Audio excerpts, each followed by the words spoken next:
Hi there. Welcome back to Belpre Naz Online. We're so glad that you can join us once again in this online version of our community. We just came out of a really awesome weekend. We were a part of the Belpre homecoming festivities. Kendra and I were there nearly all day, every day. We just so enjoyed being a part of this fun community event. We were helping in the Lions Club booth, selling some of the walking tacos. So maybe some of you watching this video would have met us for the first time even there. But we so enjoyed getting to connect with the community in a new and a fun way. If you weren't a part of it, I hope that next year you can come and be a part of it. There is just a lot of new things going on there with the homecoming festival. And from my understanding, it's been one of the biggest and best ones in quite a long time.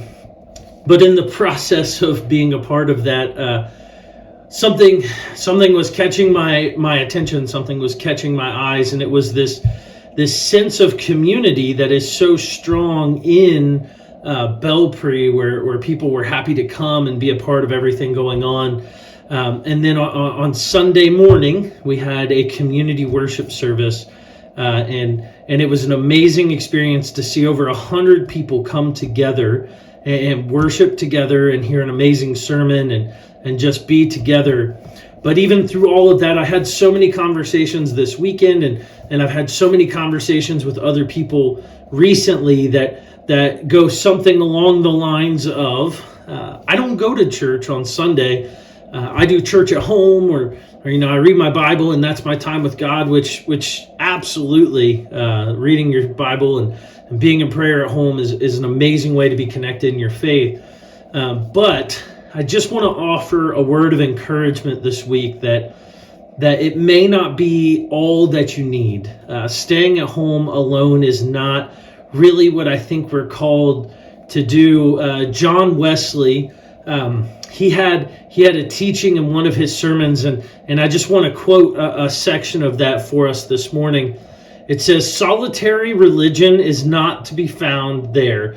Holy solitaries is a phrase no more consistent with the gospel than holy adulterers. The gospel of Christ knows of no religion but social, no holiness but social holiness. Faith working by love is the length and breadth and depth and height of Christian perfection." See, a lot of times this sermon quote is somewhat miscontextualized to only be talking about social justice, which is also something that is important to Wesley and to Wesleyan churches like the Nazarene Church. Social justice is an important thing to us. But this quote in particular isn't really pertaining to social holiness. It's talking about social justice. It's talking about social holiness or social spiritual walk. It's talking about being in community during our journey of faith. See, we are created to be communal beings. Even Jesus gave the commandment to the disciples in John chapter 13. It says, "I give you a new commandment, that you love one another, just as I have loved you, you also should love one another. By this everyone will know that you are my disciples, if you have love for one another." That's John chapter 13, verses 34 through 35. Holiness, this journey of holiness, of spiritual growth is one that should be done in community. Our spiritual growth and holiness, it links to our relationship with Christian community. It's not supposed to be an isolated journey for individuals to experience completely separated from the company of other people. No, it happens the best when we're in community. In the early Methodist Church, they had these groups called class meetings, where they would come together and they would confess their sins and they would share their burdens and they would encourage one another. This this practice of social holiness, if you will, highlighted this transformative power of social holiness.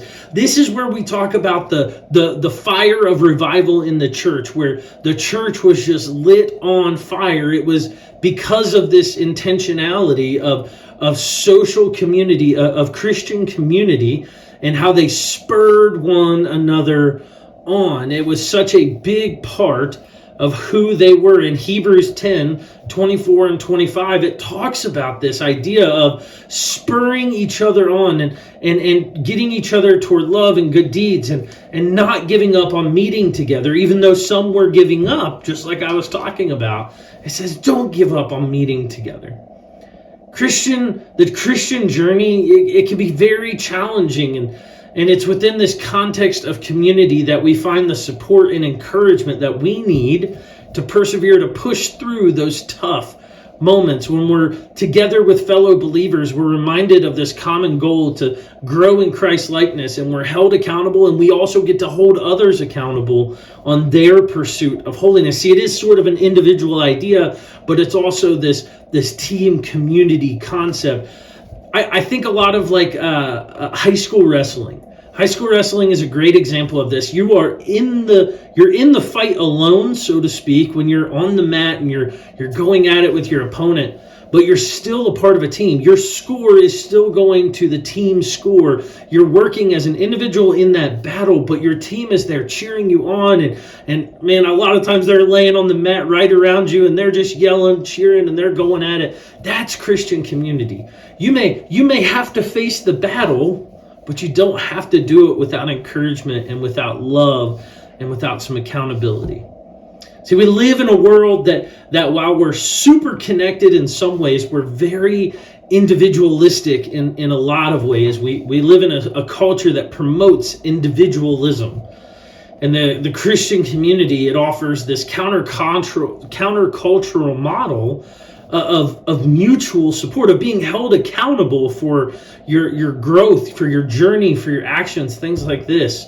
Proverbs 27:17 tells us, as iron sharpens iron, so one person should sharpen another. We should live our lives to be that sharpening stone for the other people in our community, but also being willing to be sharpened by others in our community. It's this give and this take. See, there's just this transformative power that we can experience when we lean into this emphasis of social holiness, not just this personal pursuit, but this communal experience, this communal support. It is lived out in our relationships and our service to other people. When we're worshiping together, when we're praying together, when we're serving together, we are experiencing the fullness of what God has in store for us in His kingdom. Shared experiences of worship and service bond us together, and they strengthen our resolve to live holy lives. My final point I want to give is that this community is built in such a way to bear each other's burdens. In Galatians 2, it instructs us to carry each other's burdens, and in this way you will fulfill the law of Christ. In Christian community, we can find this safe space to share our struggles and receive support for those tough things that we're going through. This mutual burden bearing is a tangible expression of Christ's love and the vital components of this social holiness. You don't have to go at it alone. In fact, I don't think that it makes sense to go at it alone all the time. There's so much weight to be carried in our lives. And there's this amazing balance and rhythm that you'll find when you're in community, that when you find yourself at your lowest points, people in your community are going to be at the top mountain's peak they've ever experienced, and they're going to be able to help offer encouragement and a helping hand to pull you up. And just as you're coming up, you're going to be able to look back and see someone else in that low moment and just continue to pull each other up and to encourage each other and to live in this beautiful rhythm of love and accountability and encouragement and just growing and walking and journeying together. I think there's a few ways that we can truly apply this to our lives. I'm going to share those with you now, and then I'm going to share some reflection questions in the comments of this video so that we can maybe have a little bit of discussion. The first thing I think we should do is that we need to engage in worship and service together. We need to actively participate in communal worship and look for opportunities to serve alongside others in our church and in our community. So on Sunday mornings, this is an awesome opportunity to come and to worship with fellow believers and to love and encourage each other in that space. But more than that, we need to be looking for opportunities to express the love of Christ all throughout our community. Kendra and I recently joined the Lions Club, and I think this is going to be a great opportunity for us to engage the community specifically because this organization, their slogan is "We serve." I mean, is there any more perfect organization for the church to be kind of connecting with and engaging with and partnering with as they're now meeting in our facility, in our building, to provide them with a better resource so that they can go we can now go and serve our community in bigger and better ways. It's a great opportunity to learn the community a little bit as well and see where the immediate needs are. So I encourage you to join in communal worship, but also join in communal service and support and love. I encourage you to pray for one another, to have those people close in your life and make it a habit to encourage those people and to pray for each other and to share your deepest needs, to have this small little accountability group where you can share the deep, dark things that are happening in your life, but you can also share the big, exciting, happy things that are happening in your life and just continue to support and love and encourage one another. And then the last thing, and sort of similar to the last, is joining a small group. Here in just a couple months here at Belpre Naz, we're hoping to launch a few small groups, which are kind of like what you might consider house church, or I don't know. Everyone has a different concept of what a small group is, but here's what my idea of a small group is.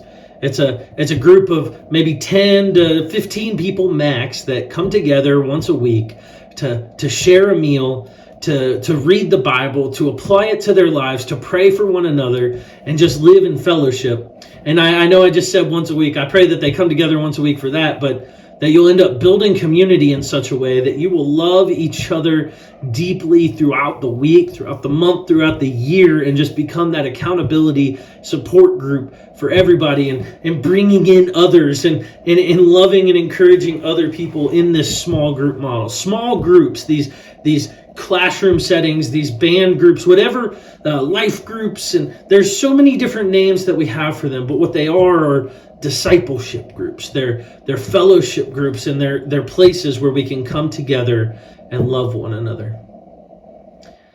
I hope you're having a good week, but if not, let me encourage you that it will get better.